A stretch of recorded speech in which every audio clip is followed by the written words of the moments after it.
Ini adalah WBCQ, menghadirkan radio World's Last Chance kepada Anda dari Monticello, Maine, Amerika Serikat.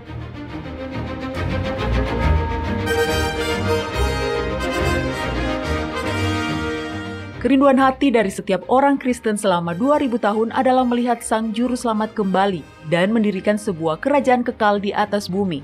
Peristiwa-peristiwa yang terjadi di dunia mengungkap bahwa hal itu akan segera terjadi.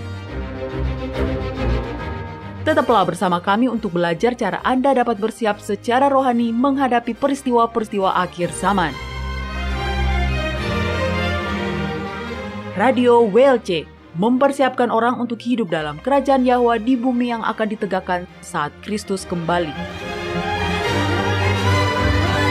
Halo, salam hangat para pendengar. Selamat bergabung di Radio WLC. Saya pembawa acara Anda, Mario Nugraha. Dan saya Doni Alexander. Terima kasih telah mendengarkan siaran kami para pendengar. Nah, akhir-akhir ini kita telah berbicara tentang karunia-karunia yang telah Bapa berikan untuk mengubah jiwa-jiwa dari orang-orang berdosa yang tenggelam dalam dosa menjadi orang-orang kudus yang secara sempurna mencerminkan citra atau gambar ilahi, yang siap untuk hidup bersama Dia dalam kerajaan kekalnya di bumi yang baru. Ada karunia pengampunan, kita semua sudah tahu tentang itu. Ada juga karunia ketaatan. Sekali lagi, itu juga adalah sebuah karunia. Tapi hari ini, saya ingin berbicara tentang sebuah pengalaman. Hal ini disebutkan dalam kitab Kolose pasal 3 ayat 3. Ayat ini berkata, "Sebab kamu telah mati dan hidupmu tersembunyi bersama dengan Kristus di dalam Yahwa." Ungkapan ini benar-benar membuat saya penasaran. Kita sedang berbicara tentang sebuah pengalaman di sini. Dan saya pikir setiap orang Kristen ingin menikmatinya. Tapi apa artinya? Dan bagaimana Anda bisa menikmati pengalaman itu? Doni? Ya, saya senang membicarakan ini, Mario. Anda benar. Ini adalah sebuah pengalaman yang luar biasa dan ini adalah rahasia untuk dapat diubah menjadi serupa dengan gambar ilahi. Ini adalah persiapan yang disediakan Yahwa yang membawa kita, orang-orang yang berdosa, untuk hidup bersamanya sampai selama-lamanya di bumi yang baru. Oke, Mario, ketika Anda mendengar kata Injil, apa yang Anda pikirkan? Pengampunan. Ya? Karena begitu besar kasih Yahwa akan dunia ini, sehingga Dia telah mengaruniakan anaknya yang tunggal, supaya setiap orang yang percaya kepadanya tidak binasa, melainkan beroleh hidup yang kekal. Saya setuju, Mario. Dan saya pikir itulah yang kebanyakan dari kita pikirkan, pengampunan. Tapi keselamatan sebenarnya tidak hanya sampai di situ. Ini adalah transformasi. Keselamatan itu adalah menjadi satu dengan Yahwa, menjadi begitu erat dan selaras dengannya, di mana tujuannya adalah juga tujuan Anda. Motivasinya adalah juga motivasi Anda. Kesukaannya adalah juga kesukaan Anda. Dan Anda menginginkan apa yang Dia inginkan. Namun, sudah sangat jelas bahwa kita tidak akan pernah bisa menghasilkan di dalam diri kita sendiri tingkat kekudusan yang membuat kita benar-benar dapat menjadi selaras dengan Yahwa. Ya, ini haruslah menjadi sebuah karunia, Doni. Memang begitu, Mario. Dan karunia ini adalah kehidupan yang tersembunyi bersama Yahuswa di dalam Yahwa. Oke, mari kita kembali ke kitab Kolose dan membaca ayat itu sesuai konteksnya. Tetapi mari kita mulai dari pasal sebelumnya, Mario. Oke. Kitab Kolose, pasal 2, mulai dari ayat 6. Dan silakan dibacakan, Mario. Baiklah, di sini dikatakan, "Kamu telah menerima Kristus Yahuswa, Tuhan kita. Karena itu, hendaklah hidupmu tetap di dalam Dia." Nah, pada saat Anda pertama kali memberikan hati Anda kepada Yahwa, bagaimana cara Anda menerima Kristus? Dengan iman. Tepat. Jadi apa yang Paulus katakan adalah bahwa iman yang sama yang mengawali perjalanan kekristenan Anda adalah hal yang sama yang akan membuat Anda bertahan dalam perjalanan kekristenan Anda. Oh, tapi itu sangat sulit diterima, ya kan? Iya. Maksud saya, pada awalnya kita memang menerima Dia dengan iman. Tetapi kemudian, entah bagaimana, kita mendapatkan gagasan bahwa penyangkalan diri kita, gaya hidup kita yang keras dengan mencucurkan darah, keringat, dan air mata kita, itu semualah yang mempertahankan perjalanan kekristenan kita. Iya, tapi bukan seperti itu, Mario. Dan apa yang Paulus katakan di sini adalah bahwa apapun selain iman akan selalu berakhir dengan kegagalan. Jadi, sama seperti iman telah memulai perjalanan kita. Demikian juga iman akan menopang perjalanan kekristenan kita. Oke, ayat berikutnya, Mario. "Hendaklah kamu berakar di dalam Dia dan dibangun di atas Dia. Hendaklah kamu bertambah teguh dalam iman yang telah diajarkan kepadamu, dan hendaklah hatimu melimpah dengan syukur. Ketika pengalaman rohani kita berakar dan dilandaskan pada iman dalam janji-janji Yahwa, maka kita akan memiliki pengalaman hidup yang melimpah. Kita akan melimpah dengan ucapan syukur. Ayat berikutnya, Mario. Hati-hatilah supaya jangan ada yang menawan kamu dengan filsafatnya yang kosong dan palsu menurut ajaran turun-temurun dan roh-roh dunia, tetapi tidak menurut Kristus. Sebab dalam Dialah berdiam secara jasmania seluruh kepenuhan ketuhanan, dan kamu telah dipenuhi di dalam Dia. Dialah kepala semua pemerintah dan penguasa. Dalam Dia kamu telah disunat, bukan dengan sunat yang dilakukan oleh manusia, tetapi dengan sunat Kristus. Di dalam Yahusua bersemayam semua kepenuhan Yahwa, karakternya yang murni, kekuatan dan kesabarannya dalam menghadapi kebencian dan tuduhan, kasih setianya, perlawanannya terhadap kejahatan. Semuanya ada di dalam Kristus. Dan itu semua juga tersedia bagi setiap orang berdosa melalui iman. Nah sekarang, ayat-ayat selanjutnya sangat penting. Ini menjelaskan bagaimana hal itu dilakukan dan merupakan dasar dari ayat yang Anda baca di kitab Kolose pasal 3 tadi, Mario. Oke, silakan tolong bacakan kitab Kolose pasal 2 ayat 12-15. Dengan Dia kamu dikuburkan dalam baptisan, dan di dalam Dia kamu turut dibangkitkan juga oleh kepercayaanmu kepada kerja kuasa Yahwa yang telah membangkitkan Dia dari antara orang mati. Kamu juga, meskipun dahulu mati oleh pelanggaranmu dan oleh karena tidak disunat secara lahiriah, telah dihidupkan Yahwa bersama-sama dengan Dia, sesudah Dia mengampuni segala pelanggaran kita, dengan menghapuskan surat hutang yang oleh ketentuan-ketentuan hukum mendakwa dan mengancam kita, dan itu ditiadakannya dengan memakukannya pada kayu salib. Dia telah melucuti pemerintah-pemerintah dan penguasa-penguasa dan menjadikan mereka tontonan umum dalam kemenangannya atas mereka. Nah, ayat-ayat ini tidak mengajarkan bahwa hukum Yahwa telah dipakukan di atas salib seperti anggapan kebanyakan orang Kristen. Sebaliknya, dalam kitab Roma pasal 7, Paulus sendiri mengatakan bahwa hukum Taurat adalah kudus. Dan perintah itu juga adalah kudus, benar, dan baik. Mario dan para pendengar, yang dipakukan di atas salib adalah catatan dosa-dosa kita. Nah Mario, apakah Anda ingat tulisan apa yang telah dipaku oleh para prajurit di atas kepala Yahusua pada saat penyalibannya? Iya, tulisan itu dibuat dalam 3 bahasa yang berbeda, Doni. Tulisan itu berbunyi, Yahusua, Raja Orang Yahudi. Ya, benar. Dan begitulah cara mereka melakukan penyaliban pada saat itu. Mereka akan menulis daftar kejahatan sang terdakwa dan memakukannya di sana agar bisa dilihat oleh semua orang. Nah, sekarang tandai kitab Kolose tadi, Mario, lalu tolong buka kitab 2 Korintus pasal 5 dan baca ayat 21. Oke, tunggu sebentar. Nah, ini dia. Kitab 2 Korintus pasal 5 ayat 21. Dia yang tidak mengenal dosa telah dibuatnya menjadi dosa karena kita, supaya dalam Dia kita dibenarkan oleh Yahwa. Yahusua dibuat menjadi dosa karena kita. Dia dipaku di atas salib sebagai penjahat yang layak dihukum mati. Dalam hal itu, Dia menanggung catatan dosa-dosa kita di kayu salib. Itulah yang dipakukan di atas salib. Dan itulah yang memungkinkan darahnya menutupi catatan dosa-dosa kita. Ya, ini adalah sebuah transaksi yang sangat legal. Iya, benar Mario. Itu sangat legal. Jadi, dengan iman, kita mati bersama Kristus. Kita menerima kematiannya atas nama kita dengan iman. Yahwa telah menerima kematian Kristus atas nama kita. Itulah sebabnya Dia menawarkan anaknya kepada kita di tempat pertama. Nah, sekarang, terserah pada kita. Apakah kita mau menerima kematiannya atas nama kita atau tidak? Baptisan adalah simbol kematian. Momen di mana kita dikuburkan di bawah air baptisan adalah sebuah simbolisme kematian. Betul, Doni. Tunggu sebentar. Saya tahu ada ayat Alkitab yang mengatakan apa yang Anda sebut barusan, Doni. Sabar. Nah, ini dia. Ini dari kitab Roma pasal 6. Saya akan bacakan dari ayat 1.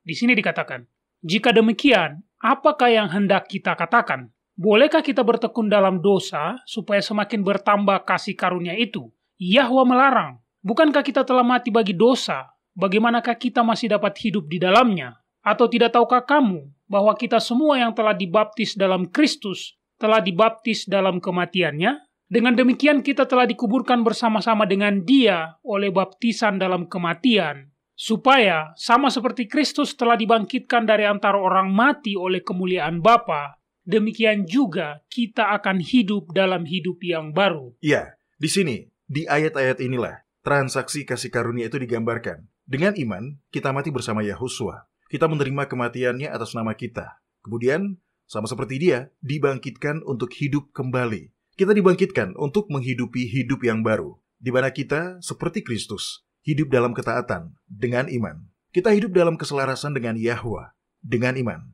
Oke, maaf saya potong tadi Mario, itu karena ayat-ayat tadi sangat bagus. Silakan baca selanjutnya Mario. Oke, tidak masalah Doni. Baik, kita lanjut dari ayat 5. Sebab jika kita telah menjadi satu dengan apa yang sama dengan kematiannya, kita juga akan menjadi satu dengan apa yang sama dengan kebangkitannya. Karena kita tahu bahwa manusia lama kita telah turut disalibkan, supaya tubuh dosa kita hilang kuasanya, agar jangan kita menghambakan diri lagi kepada dosa. Sebab siapa yang telah mati, ia telah bebas dari dosa. Jadi jika kita telah mati dengan Kristus, kita percaya bahwa kita akan hidup juga dengan Dia. Karena kita tahu bahwa Kristus sesudah Dia bangkit dari antara orang mati, tidak mati lagi.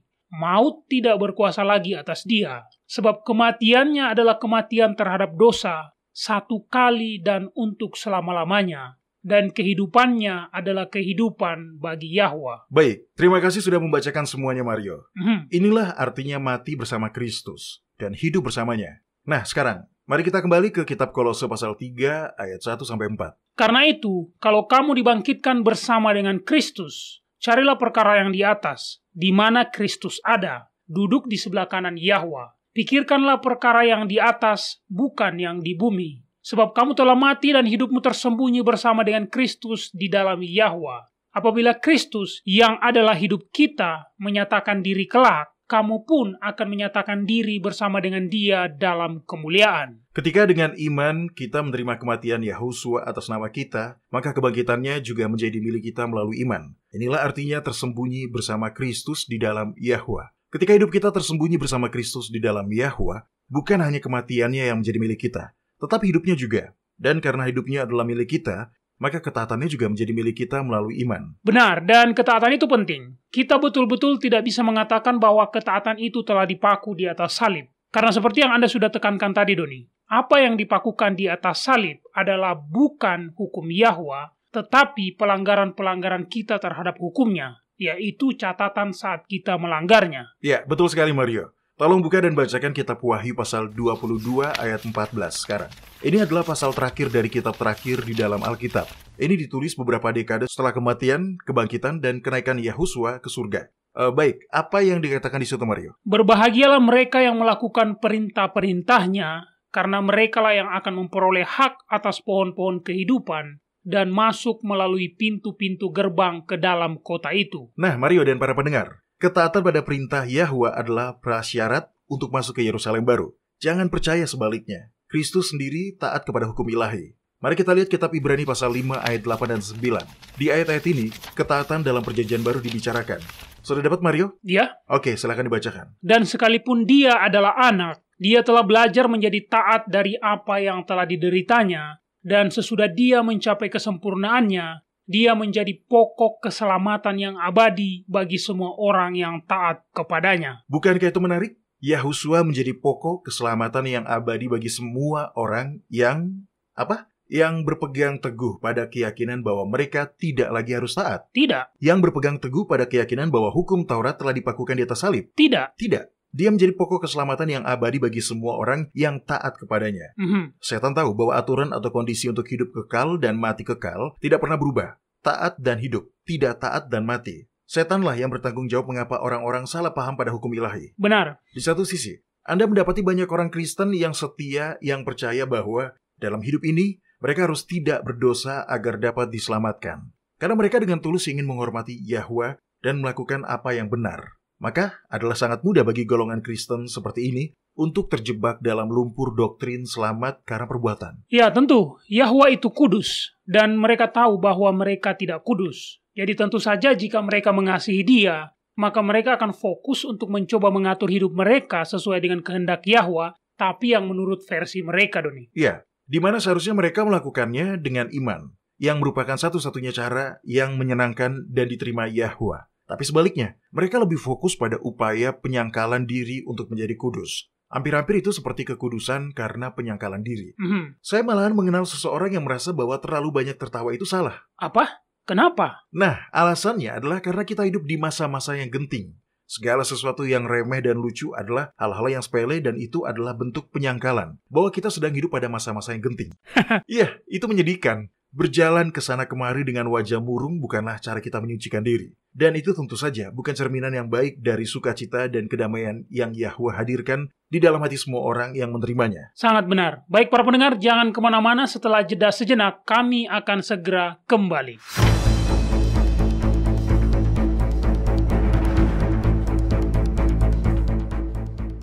Anda mendengarkan radio World's Last Chance di WBCQ yang mengudara pada gelombang 31 meter di frekuensi 9330 kHz. Radio World's Last Chance mempersiapkan orang untuk menyambut Sang Juru Selamat yang segera kembali.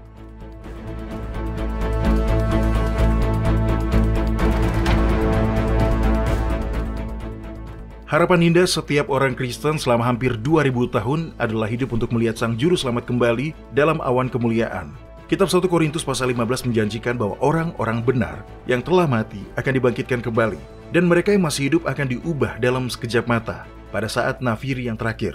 Tapi, setelah itu apa? Apa yang akan terjadi selanjutnya? Untuk mengetahuinya, carilah episode radio yang berjudul Kerajaan 1000 Tahun di Surga atau di Bumi di worldslastchance.com. Dan ketahuilah bahwa apa yang tidak pernah dilihat oleh mata, yang tidak pernah didengar oleh telinga, dan yang tidak pernah timbul dalam hati manusia, itu semua disiapkan Yahweh bagi mereka yang mengasihi Dia. Sekali lagi, dengarkanlah Kerajaan 1000 Tahun di Surga atau di Bumi di worldslastchance.com. Masa depan yang menanti melampaui imajinasi terliar Anda.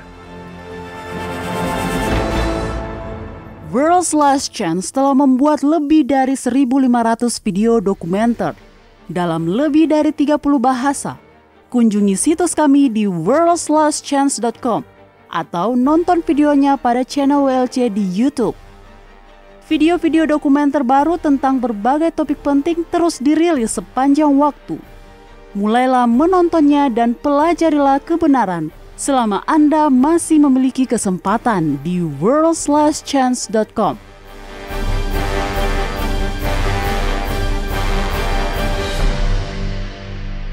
Oke Doni, tadi Anda bercerita tentang sekelompok orang Kristen yang meskipun saleh dan tulus, mengira bahwa hidup suci itu setara dengan kehidupan yang keras sambil mempraktekkan penyangkalan diri. Tapi ada juga kelompok lain yang jatuh ke lubang yang berbeda. Kita tahu jalan kebenaran menuju ke kota abadi adalah sesak dan sempit. Dan setan tidak keberatan jika kita jatuh ke dalam lubang di sebelah kanan atau di sebelah kiri, asalkan kita keluar dari jalan yang sesak dan sempit itu. Itu cara yang baik untuk mengatakannya, Mario. Ya, kelompok Kristen yang kedua tentu saja tulus juga. Tetapi mereka mengambil posisi bertolak belakang yang lain. Mereka melihat dengan jelas kemustahilan manusia yang sudah jatuh ke dalam dosa untuk dapat hidup tanpa dosa. Oleh karena itu, karena sudah jelas bahwa hidup tanpa dosa itu mustahil, maka mereka pun bersikeras bahwa Yahweh tidak lagi menuntut ketaatan. Hukum Taurat telah dipakukan di atas salib. Ya, itu adalah penipuan yang sudah tua, namun berhasil, Doni. Ya, benar. Jika itu mustahil, maka katakan saja bahwa itu sudah tidak perlu. Tapi kedua kelompok itu salah, Mario. Tolong buka kitab Wahyu pasal 14, di situ Yohanes diperlihatkan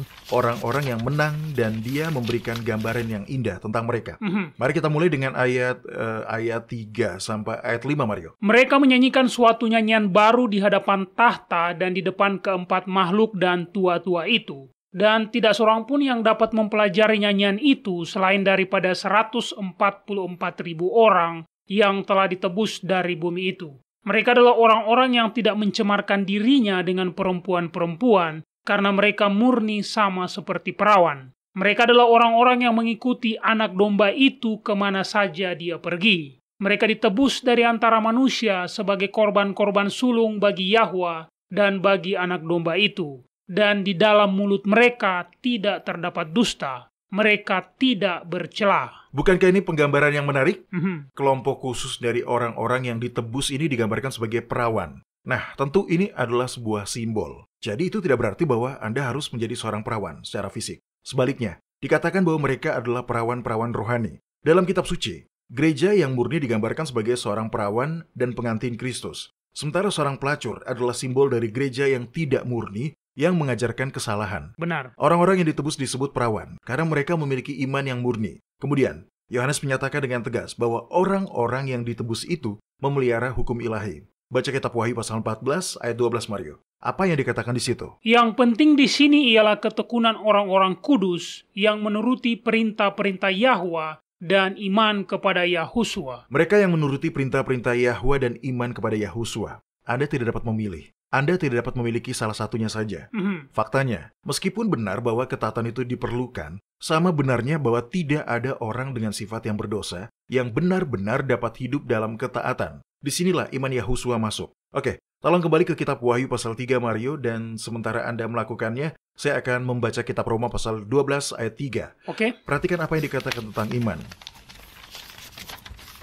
Berdasarkan kasih karunia yang dianugerahkan kepadaku, aku berkata kepada setiap orang di antara kamu, janganlah kamu memikirkan hal-hal yang lebih tinggi daripada yang patut kamu pikirkan. Tetapi hendaklah kamu berpikir begitu rupa, sehingga kamu menguasai diri menurut ukuran iman yang dikaruniakan Yahwa kepada kamu masing-masing.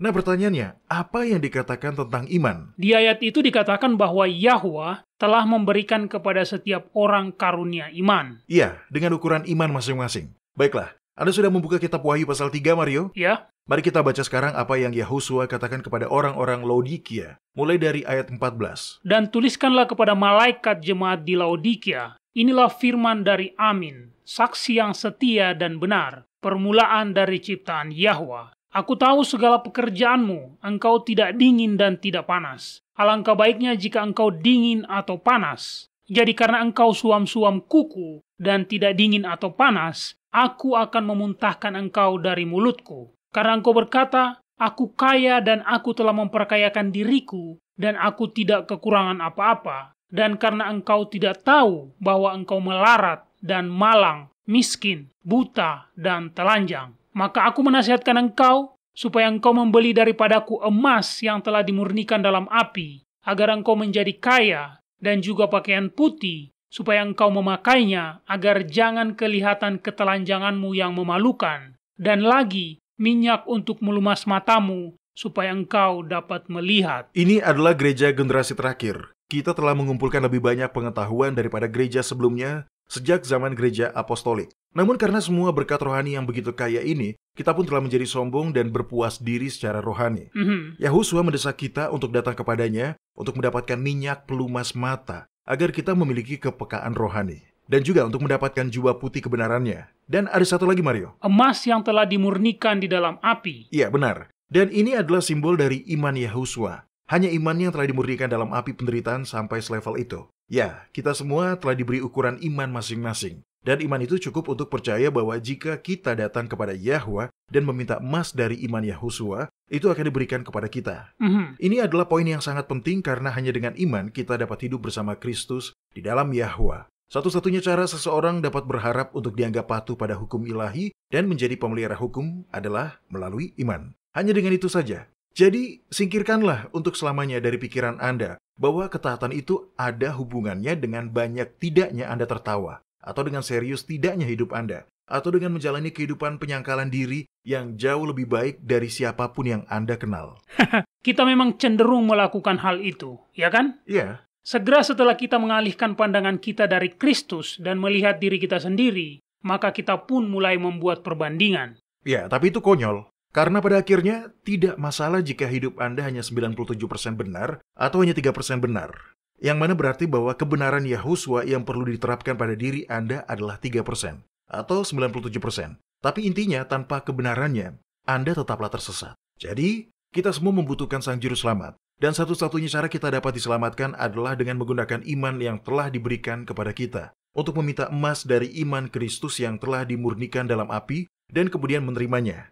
Sekali lagi, dengan iman. Ya, itu sangat benar. Tidak ada ruang untuk membandingkan atau membual ketika Anda menyadari bahwa terlepas dari seberapa baik diri Anda masih akan tetap terhilang tanpa Sang Juru Selamat. Baik, Doni. Mari kita kembali ke topik.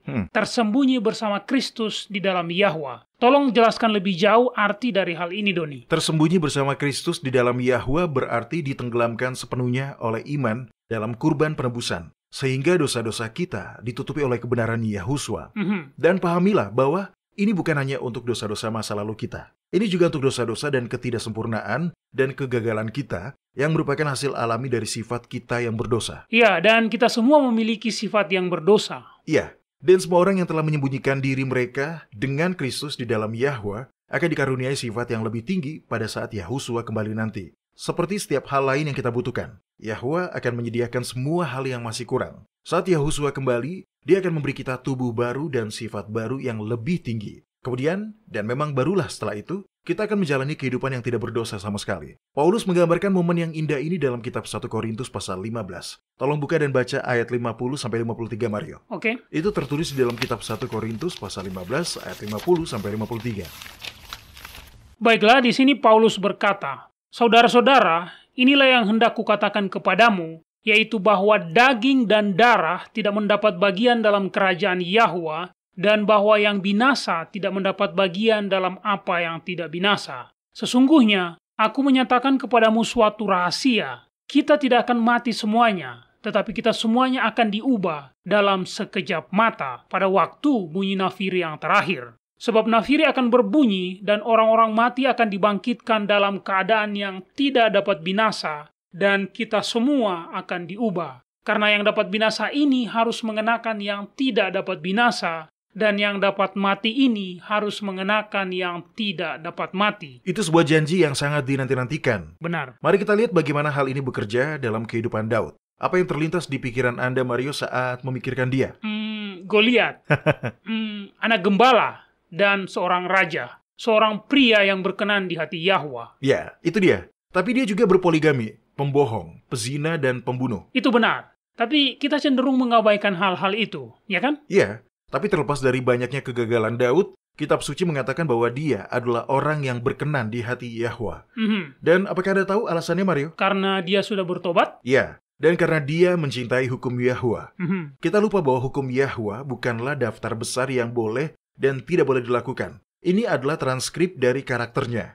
Dan apa yang dikatakan Yohanes tentang karakter Yahwa, Kitab 1 Yohanes pasal 4 ayat 8 mengatakan, "Barang siapa tidak mengasihi, ia tidak mengenal Yahwa, sebab Yahwa adalah kasih." Ya, benar. Dan Daud mengetahui hal itu, Mario. Dia yang menulis kitab Mazmur pasal 119, yang merupakan salah satu lagu terpanjang yang menceritakan tentang keindahan hukum Yahwa. Nah ini, coba bacakan kitab Mazmur pasal 119 ayat 97. Ini, Mario. "Oh, betapa kucintai Tauratmu, aku merenungkannya sepanjang hari." Berapa banyak orang saat ini yang memiliki pandangan yang begitu tinggi pada hukum Yahwa? Tidak banyak. Kita cenderung tidak menyamakannya dengan kasihnya. Ya, benar, tidak banyak. Tapi Daud melakukannya. Jika Anda ingin menjadi orang yang berkenan di hati Yahwa dengan menyukai hukumnya atau karakternya, maka Anda perlu meluangkan waktu dengan firman-Nya. Sesederhana itu. Dan itu adalah sebuah pilihan. Dan jika kita ingin menjadi serupa dengan Yahwa, mengapa kita tidak menghabiskan waktu dalam firman-Nya, merenungkan hukumnya? Dengarkan ini. Ini dari kitab Mazmur pasal 19 ayat 7.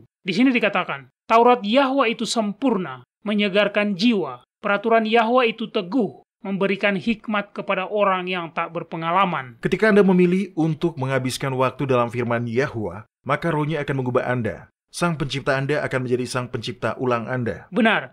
Nah, saya tahu kita sudah banyak mengutipnya, tetapi kitab Yehezkiel pasal 36 ayat 25 hingga 27 telah mengatakannya dengan sangat baik, Doni. Tunggu, izinkan saya membacanya lagi. Yahwa sedang berbicara di sini dan dia berkata, "Aku akan mencurahkan kepadamu air jernih yang mentahirkan kamu dari segala kenajisanmu, dan dari semua berhala-berhalamu aku akan mentahirkan kamu. Kamu akan kuberikan hati yang baru dan roh yang baru di dalam batinmu, dan aku akan menjauhkan dari tubuhmu hati yang keras, dan kuberikan kepadamu hati yang taat. Rohku akan kuberikan diam di dalam batinmu, dan aku akan membuat kamu hidup menurut segala ketetapanku, dan tetap berpegang pada peraturan-peraturanku, dan melakukannya." Semakin banyak waktu yang Anda habiskan dalam firman Yahwa dalam perenungan akan karakternya, maka semakin Anda akan melihat alasan untuk mengagumi dan mengasihinya. Sesederhana itu, Mario. Dan ketika Anda mencapai titik di mana Anda tidak menginginkan apapun selain berada dalam kesatuan dengannya, Dia akan menerima hal ini sebagai upaya tertinggi Anda. Kita semua memiliki dosa dan kegagalan, karena kita semua memiliki sifat yang berdosa. Tapi ketika kerinduan terdalam kita adalah untuk menjadi satu dengan Yahwa, maka kegagalan itu hanyalah kegagalan, bukan pemberontakan secara terbuka. Kegagalan-kegagalan itu tidak akan diperhitungkan sebagai sesuatu yang memberatkan Anda. Kehidupan sempurna Yahusua kemudian dikreditkan atau disandangkan kepada Anda. Paulus menggambarkan hal ini dalam suratnya kepada jemaat di Roma. Tolong bacakan Mario di dalam kitab Roma pasal 4 ayat 5-8. Tetapi kalau ada orang yang tidak bekerja, namun percaya kepada Dia yang membenarkan orang durhaka, imannya diperhitungkan menjadi kebenaran. Seperti juga Daud menyebut berbahagia orang yang dibenarkan Yahwa bukan berdasarkan perbuatannya. Berbahagialah orang yang diampuni pelanggaran-pelanggarannya dan yang ditutupi dosa-dosanya. Berbahagialah manusia yang kesalahannya tidak diperhitungkan Yahwa kepadanya. Ini luar biasa. Darah Yahusua menutupi dosa-dosa kita. Tapi terlebih lagi, kesempurnaannya menutupi ketidaksempurnaan kita. Ketaatannya yang sempurna terhadap hukum dan kehendak Yahwa menutupi kesalahan dan kegagalan kita. Sehingga Yahwa memandang kita sebagai orang yang menaati perintah-perintahnya dengan sempurna. Ya, meskipun di samping peninggian ini, kita masih akan terus memiliki beberapa titik di mana kita gagal karena kodrat kita sebagai manusia yang berdosa. Ya, itu benar. Ketaatan Yahusua diperhitungkan pada kita. Kita dianggap taat, patuh melalui iman. Karunia luar biasa inilah yang memungkinkan nama kita terjaga dan tetap tertulis di dalam kitab kehidupan Sang Anak Domba itu. Ketaatan sempurna Yahusua diperhitungkan pada kita. Kita disembunyikan bersama Kristus di dalam Yahwa. Kita sebenarnya tenggelam dalam kebenaran Kristus yang memberi kita hak untuk masuk ke Yerusalem baru dan memiliki hak atas pohon-pohon kehidupan. Sungguh, keselamatan kita sepenuhnya karena kasih karunia Yahwa. Dan kasihnya ini telah diberikan dengan cuma-cuma. Tetap di sini para pendengar, kami akan segera kembali dengan segmen Kotak Surat Harian kita.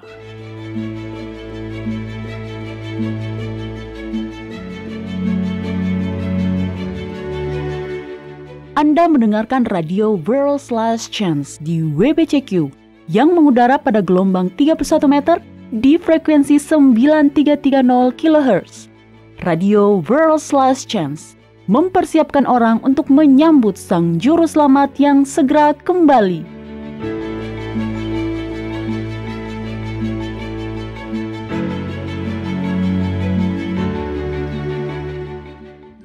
Pernahkah Anda merasakan gempa? Apa yang Anda lakukan? Apakah Anda lari keluar karena khawatir bangunan itu runtuh? Atau apakah Anda bahkan tidak menyadari apa yang sedang terjadi? Mungkin itu terjadi di malam hari, dan Anda sedang tertidur lelap, dan Anda baru mengetahuinya keesokan paginya saat Anda menonton berita. Siapapun yang pernah selamat dari gempa bumi yang benar-benar dahsyat akan memberitahu Anda bahwa gempa yang terjadi tersebut telah mengubah hidupnya untuk selamanya. Setiap bencana yang mematikan akan berdampak seperti itu. Gempa tidak hanya akan merusak piring-piring Anda atau menghancurkan pusaka-pusaka keluarga Anda. Orang-orang yang selamat dari gempa bumi yang kuat akan mempertanyakan, kemana mereka akan melangkah dalam kehidupan ini? Apakah prioritas mereka sudah sesuai? Apakah ada sesuatu dalam hidup mereka yang ingin mereka ubah? Alkitab mengungkapkan bahwa antara sekarang dan masa kembalinya Yahusua akan ada 5 gempa bumi yang kuat. Rangkaian gempa bumi ini berfungsi sebagai sistem peringatan dini surga. Gempa-gempa adalah penanda penting, peristiwa-peristiwa akhir zaman. Yahwa mengirimkan gempa-gempa ini agar orang-orang dapat terbangun untuk menyelidiki hati mereka dan mengatur ulang prioritas-prioritas mereka. Anda tidak perlu terkejut ketika hal ini terjadi. Kitab suci dengan jelas telah menggambarkan peristiwa-peristiwa yang akan terjadi di sekitar gempa-gempa ini, sehingga Anda dapat mengetahui apa yang terjadi dan apa yang akan terjadi selanjutnya. Untuk mempelajari tentang sistem peringatan dini surga ini, kunjungilah worldslastchance.com. Klik ikon radio WLC, pilih bahasa Indonesia, dan cari episode yang berjudul Peringatan 5 Gempa Bumi Dahsyat akan terjadi. Yahwa ingin Anda tahu apa yang akan terjadi. Dengarkan Peringatan 5 Gempa Bumi Dahsyat akan terjadi di worldslastchance.com. Anda juga dapat mendengarkannya di YouTube.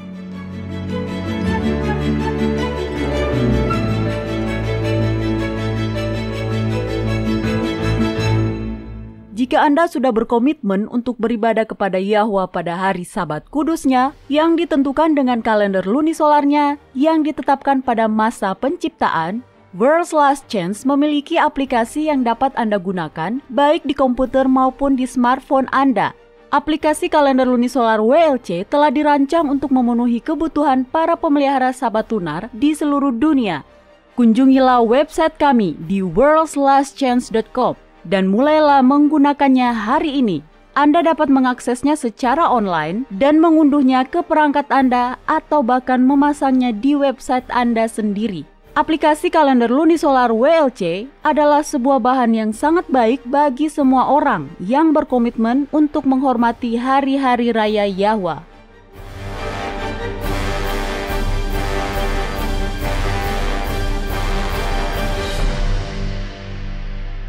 Oke, saatnya untuk menjawab pertanyaan dari kotak surat harian kita, Doni. Iya. Chancai dari Lampang, Thailand, punya pertanyaan untuk kita. Nah, itu adalah sebuah tempat di Thailand yang sangat ingin saya kunjungi suatu hari nanti, Mario. Serius? Tapi kenapa, Doni? Iya, tempat itu indah karena satu hal, negara dan budayanya. Tahukah Anda bahwa mamalia terkecil di dunia dan ikan terbesar di dunia ditemukan di Thailand? Tidak, saya tidak tahu itu. Apa mamalia terkecil di dunia? Beberapa jenis monyet atau sesuatu? Bukan, itu adalah kelelawar. Kelelawar lebah. Wow, dari namanya kita bisa membayangkan betapa kecilnya makhluk itu. Itu akan menyenangkan untuk dilihat. Oke, ngomong-ngomong, Chancai menulis, saya benar-benar berjuang untuk mengetahui bagaimana menghadapi dilema moral di tempat kerja. Saya tidak tahu bagaimana menyelesaikannya. Ada saran? Wow, ini tidak akan mudah untuk dijawab. Maksud saya, dia tidak memberi kita rinciannya sama sekali, Doni. Sebenarnya, dia bertanya bagaimana memecahkan dilema moral, bukan hanya dilema moral tertentu. Dan? Nah, itu pertanyaan yang bagus. Karena kita semua pada titik tertentu dihadapkan pada dilema moral dan tidak selalu mudah untuk mengetahui apa yang harus dilakukan ketika Anda hanya berfokus pada moral itu. Apa maksud Anda, Doni? Sebagai orang Kristen, kita harus menjadi orang yang paling bermoral di bumi. Mungkin. Nah, itu Anda masih menyimpan kamus tua Anda, Mario? Tolong carilah kata moral dan lihat apa yang dikatakannya. Baiklah, saya tidak tahu kemana arah pembicaraan Anda, tetapi Anda membuat saya penasaran. Mari kita lihat. Oke, moral. Di sini dikatakan perilaku, sikap, jalan hidup tentang yang baik dan yang jahat. Baiklah, dan moralitas didefinisikan sebagai kualitas yang sesuai dengan standar perilaku yang benar atau baik. Ini adalah sistem atau kumpulan gagasan tentang perilaku yang benar dan yang salah. Saya masih tidak melihat kontradiksinya, Doni. Orang Kristen harus memiliki moral yang tinggi. Masalahnya adalah karena moral itu dipengaruhi oleh budaya-budaya kita. Anda dan saya berada dalam posisi unik untuk melihat ini. WLC adalah sebuah pelayanan yang mencakup seluruh dunia. Kita menyiarkan. Hingga sekarang siaran kita disiarkan dalam 8 bahasa yang berbeda, ya kan? 9. Baiklah, 9. Moral bervariasi menurut budaya. Bisakah Anda memberi saya contoh? Maksud saya, benar itu benar dan salah itu salah, ya kan? Itu tergantung pada apakah Anda berbicara tentang moral atau prinsip. Nah, mari kita ambil contoh. Sesuatu yang berlaku secara luas di seluruh dunia. Siapapun bisa melihat ini. Korupsi politik. Anda akan menemukannya di mana saja. Tapi di sini yang menarik, negara-negara di dunia yang termiskin, negara-negara di mana politisi mengambil apa yang bisa mereka dapatkan dan bagikan dengan kroni-kroni mereka, memiliki seperangkat moral yang berbeda dari kebanyakan negara kaya di dunia. Saya tidak tahu tentang itu. Bagaimana Anda bisa menyalahkan seluruh negara karena segelintir pejabat tinggi yang korup? Saya tidak menyalahkan individu. Saya menyalahkan moral yang tumbuh dari budaya negara-negara itu. Apa maksud Anda? Saya berbicara secara umum di sini. Tetapi jika Anda berkeliling dunia dan Anda melihat negara-negara miskin, Anda akan menemukan budaya di mana ada banyak korupsi di pemerintahan di setiap tingkat. Benar. Anda akan menemukan budaya yang menganut favoritisme politik. Masing-masing orang akan mengambil semua hal yang mereka bisa ambil. Dan mereka akan membantu teman-teman mereka dan kelompok-kelompok mereka dimanapun dan kapanpun mereka bisa. Terlepas dari apakah hal itu secara teknis ilegal untuk dilakukan atau tidak. Sebenarnya ada studi informal yang dilakukan tentang ini. Di negara-negara seperti itu, jika sekelompok teman keluar bersama dan katakanlah mereka mabuk, mereka minum-minum, lalu kemudian katakanlah mereka mengalami kecelakaan mobil yang kecil. Mobil mereka tidak mengalami kerusakan berarti. Tidak ada yang terluka. Tetapi mobil yang mereka tabrak itu mengalami kerusakan besar. Dan studi itu menemukan bahwa sekelompok teman akan bersatu untuk melindungi orang yang bersalah tersebut. Mereka akan pergi dan meninggalkan pemilik mobil itu sendirian dengan mobilnya yang rusak. Mereka tidak akan meninggalkan informasi kontak. Mereka tidak akan berusaha untuk meminta pertanggungjawaban pria yang menyebabkan kecelakaan itu. Mereka akan kabur begitu saja dan merasa bahagia karena mereka tidak akan tertangkap. Mereka pasti tidak akan melaporkannya ke polisi. Sebagian besar, situasi seperti ini tidak akan Anda jumpai di negara-negara kaya di dunia. Kenapa bisa, Doni? Nah, di negara-negara kaya di dunia, jika seseorang secara tidak sengaja merusak mobil orang lain dan pemiliknya tidak ada, maka kita bisa mengharapkan dia akan mencoba menghubungi pemilik mobil yang rusak itu. Jika tidak ada yang bisa dihubungi, maka setidaknya dia akan meninggalkan catatan yang berisi informasi kontaknya. Ya, bisa dibilang itu karena mereka mampu melakukannya. Mereka negara yang lebih kaya. Pendapat saya adalah bahwa mereka adalah negara yang lebih kaya karena moral negara itu menuntut kejujuran dalam situasi seperti itu. Di beberapa negara, Mereka yang berkuasa memberikan bantuan kepada teman dan keluarga mereka. Mereka mengambil uang dan keadilan dari mereka yang membutuhkan dan pantas mendapatkannya dan memberikannya kepada teman dan keluarga mereka sendiri. Karena moral budaya mereka mengatakan bahwa itu adalah hal yang benar untuk dilakukan. Studi ini menemukan bahwa di negara-negara kaya di dunia, secara umum, tindakan seperti itu dianggap salah secara moral. Jadi, jika sekelompok teman keluar bersama dan salah satu dari mereka secara tidak sengaja menyebabkan kerusakan pada milik pribadi orang lain, harapan budayanya adalah bahwa orang yang bersalah itu akan memperbaikinya. Di negara-negara ini, Anda akan mendapati saudara kandung, bahkan orang tua, melaporkan anggota keluarga mereka sendiri yang bersalah melanggar hukum demi penegakan hukum. Mengapa? Karena moral negara-negara ini mengatakan bahwa hukum dan hak-hak korban yang tidak bersalah lebih diutamakan daripada hubungan sosial mereka. Itu menarik. Maksud saya adalah moral bergantung pada pengkondisian budaya. Untuk memecahkan dilema moral, Anda perlu mempertimbangkan prinsip-prinsip yang ada. Asas adalah hukum yang komprehensif atau fundamental. Dan prinsip-prinsip Alkitabiah melampaui perbedaan budaya. Maaf, tolong ulangi Doni. Prinsip-prinsip Alkitabiah melampaui perbedaan budaya. Jadi mari kita lihat prinsip-prinsip Alkitab. Tidak terlalu banyak, tetapi setiap dilema atau masalah moral dapat menemukan solusi ketika Anda melihat prinsip-prinsip Alkitab yang mengatur hidup kita. Buka kitab Matius pasal 22. Di sini, orang-orang Farisi bertanya kepada Yahusua, apa perintah terbesar dalam hukum Taurat? Baca jawabannya Mario di ayat 37 sampai ayat 40. Jawab Yahusua kepadanya, kasihilah Yahwa Elohmu dengan segenap hatimu dan dengan segenap jiwamu dan dengan segenap akal budimu. Itulah hukum yang terutama dan yang pertama. Dan hukum yang kedua yang sama dengan itu ialah, kasihilah sesamamu manusia seperti dirimu sendiri. Pada kedua hukum inilah tergantung seluruh hukum Taurat dan kitab para nabi. Kasihilah Yahwa dengan segenap hati, pikiran, dan jiwa kita, dan kasihilah sesama kita seperti diri kita sendiri. Itulah prinsip dasar untuk setiap interaksi, dan itu berlaku terlepas dari budaya mana Anda berasal. Sekarang, tolong buka kitab Mika, pasal 6, dan bacalah ayat 8. Apa yang dikatakan di situ, Mario?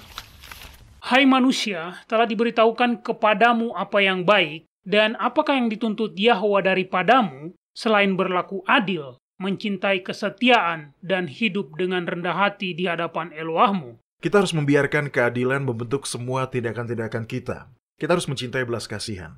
Dan kita harus berjalan dengan rendah hati di hadapan pencipta kita. Ini adalah prinsip-prinsip yang melampaui pengkondisian budaya dan yang akan menyelesaikan setiap dilema moral yang kita hadapi. Saya tidak pernah memikirkannya seperti itu, tetapi itu benar-benar masuk akal. Baiklah, satu lagi pertanyaan cepat. Atau setidaknya Anda tidak punya waktu lama untuk menjawab yang satu ini, Doni. Ya. Sylvia dari Veracruz, Meksiko bertanya, apa perbedaan antara pembenaran, pengudusan, dan pemuliaan? Ya, ketiganya adalah karunia.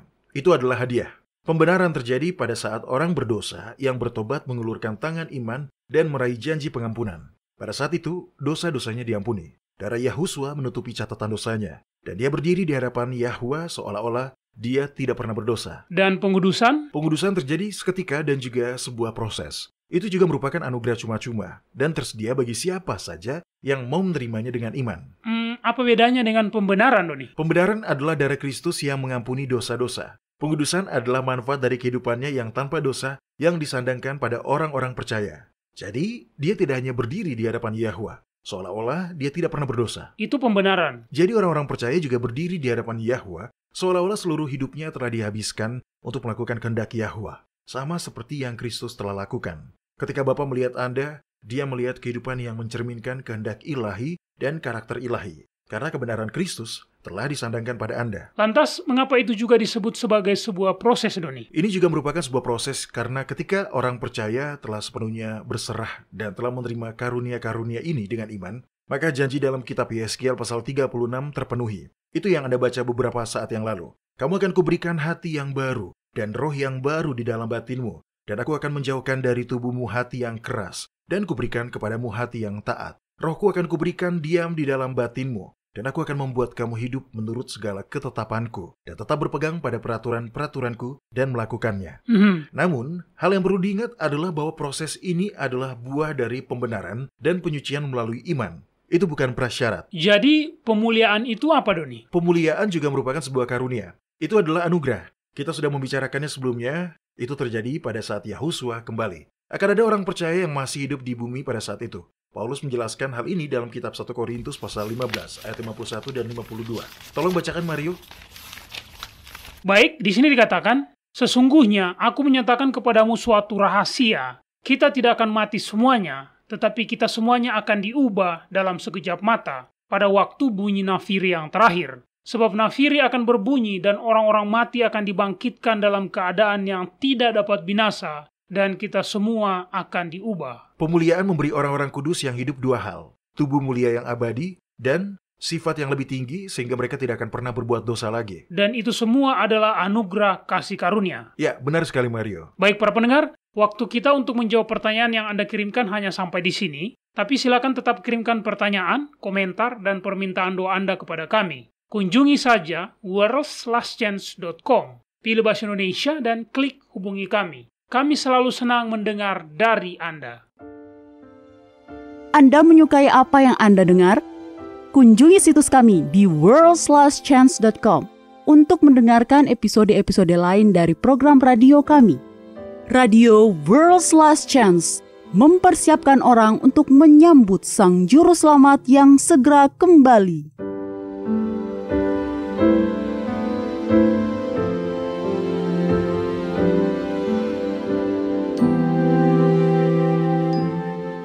Halo, ini adalah janji harian Anda dari firman Yahwa. Kitab Roma pasal 8 ayat 28 telah lama menjadi janji favorit saya. Setiap kali saya menemukan diri saya berada dalam situasi di mana rasanya hidup saya telah runtuh, saya memikirkan kitab Roma pasal 8 ayat 28. Di situ dikatakan, kita tahu sekarang bahwa Yahwa turut bekerja dalam segala sesuatu untuk mendatangkan kebaikan bagi mereka yang mengasihi Dia, yaitu bagi mereka yang terpanggil sesuai dengan rencananya. Ini tentu saja yang terjadi pada suatu hari ketika Carlos Rodriguez tidak seharusnya berada di rumah, tetapi karena pemeliharaan dari atas, dia ada di rumah. Carlos mengambil cuti seminggu karena ada sebuah kunjungan keluarga. Kalau tidak, dia tidak akan pernah ada di rumah pada waktu itu. Tapi Yahwa, pribadi yang mengetahui masa depan, tahu persis di mana Carlos harus berada pada hari itu, dan itu bukanlah di tempat kerjanya. Kedamaian hari yang tenang tiba-tiba menjadi kacau ketika seorang wanita yang tinggal beberapa rumah di bawah rumah Carlos berlari ke atas jalan dan berteriak. Dia berlari melewati beberapa rumah, langsung ke rumah Carlos. Ketika dia membuka pintu, Carlos melihat pemandangan yang akan menghantuinya selama berbulan-bulan. Wanita itu menggendong bayi tak bernyawa di lengannya. Carlos segera membawa bayi itu masuk ke dalam rumahnya. Anak itu lemas dan sudah biru. Carlos tidak bisa menemukan denyut nadinya. Sementara ibunya terisak, Carlos mulai melakukan CPR sambil berdoa. Nah, masalahnya, Carlos belum pernah mengikuti kelas CPR. Namun, ketika anak pertamanya lahir, dia ingin mempelajarinya. Jadi dia pun belajar sendiri dengan menonton video YouTube yang menunjukkan bagaimana CPR dilakukan. Rupanya sang ibu telah meninggalkan bayinya yang berusia 13 bulan itu di bak mandi untuk sesaat. Tetapi ketika dia kembali, anak itu sudah mengambang di air, tidak bernafas. Tak lama setelah itu, teknisi medis darurat tiba. Mereka memeriksa bayi itu dan meyakinkan ibu yang panik itu bahwa bayi itu baik-baik saja. Dan mereka menambahkan bahwa Carlos dengan tidak diragukan lagi telah menyelamatkan nyawa anak itu.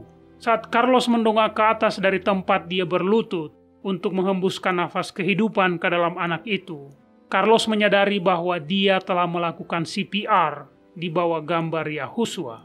Saat mengingat kejadian itu, Carlos mengatakan, Tuhan pasti punya andil besar dalam hal ini.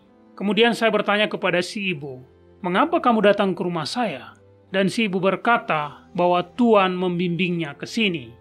Kitab Mazmur pasal 136 ayat 1-3 berkata, bersyukurlah kepada Yahwa sebab Dia baik, bahwasanya untuk selama-lamanya kasih setianya. Bersyukurlah kepada El segala El, bahwasanya untuk selama-lamanya kasih setianya. Bersyukurlah kepada Tuhan segala Tuhan, bahwasanya untuk selama-lamanya kasih setianya. Para pendengar, tidak peduli situasi apapun yang Anda sedang alami, tidak peduli keadaan darurat seperti apapun yang sedang mengejutkan Anda, ketahuilah bahwa Yahwa sedang mengerjakan segala sesuatunya demi kebaikan Anda. Bahkan di tengah-tengah kesulitan, Anda dapat dengan iman memuji Dia bahwasanya untuk selama-lamanya kasih setianya. Kepada kita telah diberikan janji-janji yang besar dan berharga, majulah dan mulailah mengaminkannya.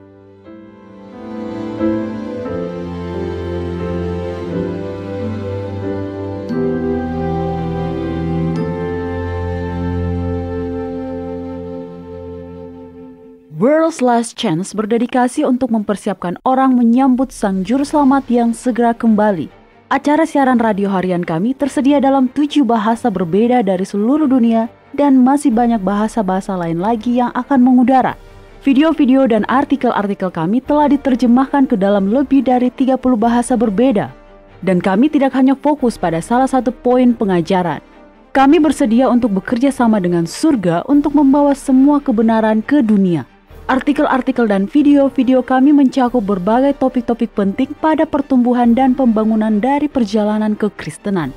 Kami menghadirkan materi yang mencakup kesalehan praktis di dalam kehidupan sehari-hari, doktrin Alkitabiah yang benar-benar hanya didasarkan pada firman Yahwa, kalender Sang Pencipta, dan nubuatan akhir zaman yang penting untuk Anda ketahui. Kami bahkan membahas berbagai macam angin pengajaran yang palsu yang telah digunakan oleh setan untuk menipu banyak orang, dan mengungkapkan mengapa itu salah dan apa yang benar berdasarkan Alkitab.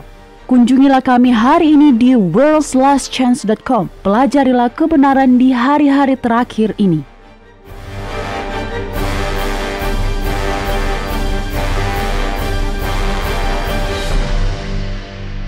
Iya, saya sangat menikmati diskusi kita pada hari ini, Doni. Saya pikir saya dapat berbicara mewakili banyak orang Kristen ketika saya mengatakan bahwa saya takut akan hari kiamat karena saya tahu jauh di lubuk hati saya bahwa saya tidak siap untuk berjalan secara langsung ke dalam kerajaan Yahwa. Dan saya tahu bahwa saya tidak akan pernah mampu mempersiapkan diri saya sendiri. Dan semakin tua kita, kesadaran itu semakin meresap. Benar sekali, Doni. Jika saya masih berdosa setelah umur 20 tahun, atau setelah umur 30 tahun, atau setelah umur 40 tahun, pada titik mana saya akan mencapai titik di mana saya dapat berkata, akhirnya, di sini, sekarang saya secara sempurna telah mencerminkan karakter ilahi. Nah, Anda tidak akan pernah mencapai itu. Saya juga tidak. Tak satu pun dari kita yang akan bisa, dan disitulah. Bahkan orang Kristen yang paling tulus pun bisa membuat kesalahan. Iya, memang benar bahwa untuk dapat memperoleh akses ke pohon-pohon kehidupan dan masuk ke kota suci tersebut, kita harus mematuhi perintah-perintah Yahwa. Tetapi juga benar bahwa dalam sifat berdosa kita tidak akan pernah bisa. Keindahan dari tersembunyi bersama Kristus di dalam Yahwa adalah bahwa semua hal yang kita butuhkan, mulai dari pengampunan dan pembenaran, hingga pengudusan dan ketaatan, semuanya telah tersedia sebagai hadiah cuma-cuma bagi siapa saja yang mau menerimanya dengan iman. Iya, dan itulah yang kita butuhkan untuk hari-hari mendatang. Kita fokus pada kesulitan fisik dalam menjalani hidup kita ketika tanda binatang itu diberlakukan, dan Anda tidak dapat membeli atau menjual, kecuali jika Anda mau menerima tanda itu. Kita fokus pada kesulitan hidup di masa peniupan sangkakala-sangkakala. Tetapi seingat saya, kita belum pernah berbicara tentang kesulitan rohani ketika setan muncul menjelang peniupan sangkakala terakhir dan menyamar sebagai Yahusua. Anda benar, Mario. Pertempuran terberat di hari-hari mendatang, tipuan paling parah yang harus kita hadapi adalah penipuan rohani, bukan fisik. Jika Anda telah menjalani hidup dengan mengandalkan jasa darah Yahusua untuk mengampuni dosa masa lalu, tetapi penyangkalan diri Anda sendiri, gaya hidup Anda sendiri yang ketat untuk membuat Anda siap untuk hidup di dalam kerajaan Yahwa, Anda akan menjadi sangat rentan ketika setan datang pada Anda dan menekan kesadaran Anda dengan menunjukkan betapa berdosanya Anda. Satu-satunya harapan bagi siapapun dari kita, sekarang dan nanti, adalah jasa darah Yahusua dan hidupnya yang tanpa dosa. Itu benar. Saya suka penglihatan yang dicatat dalam kitab Sakaria pasal 3. Ini memberi kita banyak harapan. Dengarkan saat saya membaca ini. Ini dari kitab Sakaria pasal 3 ayat 1 dan 2. Di sini dikatakan, kemudian dia memperlihatkan kepadaku imam besar Yosua berdiri di hadapan malaikat Yahwa, sedang iblis berdiri di sebelah kanannya untuk mendakwa dia. Lalu berkatalah malaikat Yahwa kepada iblis itu, Yahwa kiranya menghardik engkau, hai iblis. Yahwa yang memilih Yerusalem kiranya menghardik engkau. Bukankah dia ini puntung yang telah ditarik dari api? Kita semua puntung yang telah ditarik dari api, ya kan Mario? Benar, Doni. Begitulah kita semua. Dan yang menarik adalah bahwa Yosua, sang imam besar, tidak mengatakan apa-apa. Dia tidak sanggup. Dia tahu dia berdosa.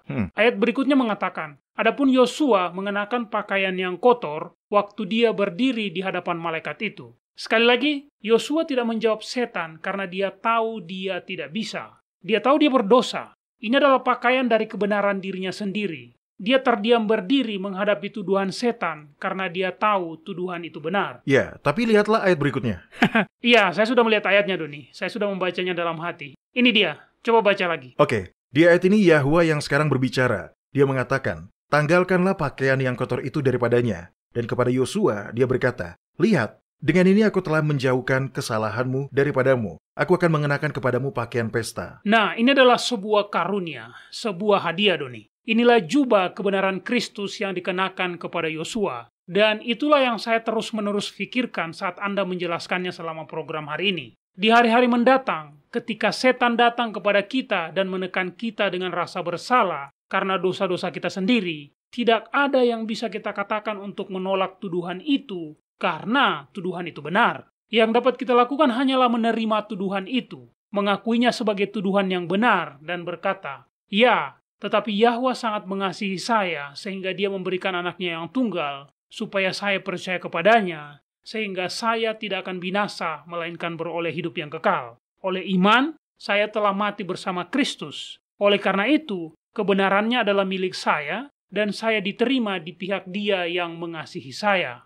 Itulah yang harus kita pegang teguh di hari-hari mendatang, para pendengar. Itu bukan kebenaran kita. Kita tidak punya. Itu milik Kristus. Dari awal sampai akhir akan selalu seperti itu. Dan kasih Yahwa lah yang telah membuat semuanya tersedia sebagai hadiah gratis bagi siapa saja yang mau menerimanya. Upah dosa adalah maut, tetapi karunia Yahwa adalah hidup yang kekal melalui Yahusua. Ini adalah sebuah karunia, sebuah hadiah gratis. Anda tidak membayar untuk menerima sebuah hadiah. Anda cukup menerimanya dengan rasa terima kasih. Karunia-karunia Yahwa mencakup segalanya. Karunia-karunia itu mencakup pengampunan dan segala sesuatu yang diperlukan untuk pemulihan citra ilahi di dalam diri kita. Yang harus kita lakukan adalah menerima karunia-karunia itu. Ya, dan ketika kita melakukannya, Yahwa akan membawa kita ke dalam kerajaannya. Itu adalah pekerjaannya. Dia adalah pencipta kita. Dia juga adalah pencipta ulang kita. Nah, saya ingin menutup dengan kitab Yesaya pasal 44 ayat 2-4. Ini adalah sebuah janji, para pendengar. Inilah yang akan dilakukan pencipta Anda untuk mencipta kembali Anda menurut gambarnya. Di sini dikatakan, beginilah firman Yahwa yang menjadikan engkau, yang membentuk engkau sejak dari kandungan, dan yang menolong engkau. Janganlah takut, hai hambaku Yakub, dan hai Yesurun yang telah kupilih. Sebab aku akan mencurahkan air ke atas tanah yang haus, dan hujan lebat ke tempat yang kering. Aku akan mencurahkan rohku ke atas keturunanmu, dan berkatku ke atas anak cucumu. Mereka akan tumbuh seperti rumput di tengah-tengah air, seperti pohon-pohon gandarusa di tepi sungai. Para pendengar, terimalah karunia-karunia Yahwa. Dia akan membuat Anda siap untuk hidup bersamanya di kerajaannya yang kekal. Baik, bergabunglah dengan kami lagi besok. Sampai jumpa dan ingatlah, Yahwa mengasihi Anda Dan Dia aman untuk dipercaya.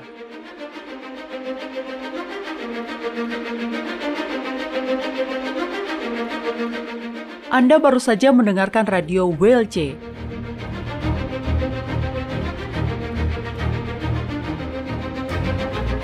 World's Last Chance berkomitmen untuk memberitakan Injil Kerajaan Yahwa kepada dunia.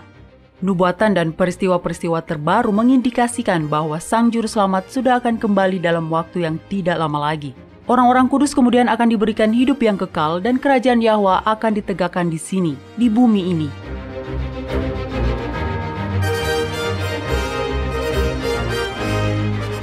Tidak ada waktu yang bisa disia-siakan. Terimalah anugerah keselamatan hari ini dan izinkan Yahwa menyelimuti Anda dengan kebenaran Kristus.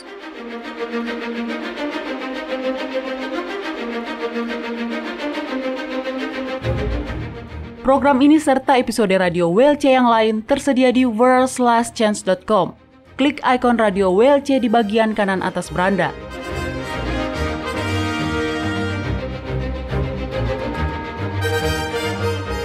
Bergabunglah kembali bersama kami besok untuk menerima berbagai pesan kebenaran lain di WBCQ yang mengudara pada gelombang 31 meter di frekuensi 9330 kHz.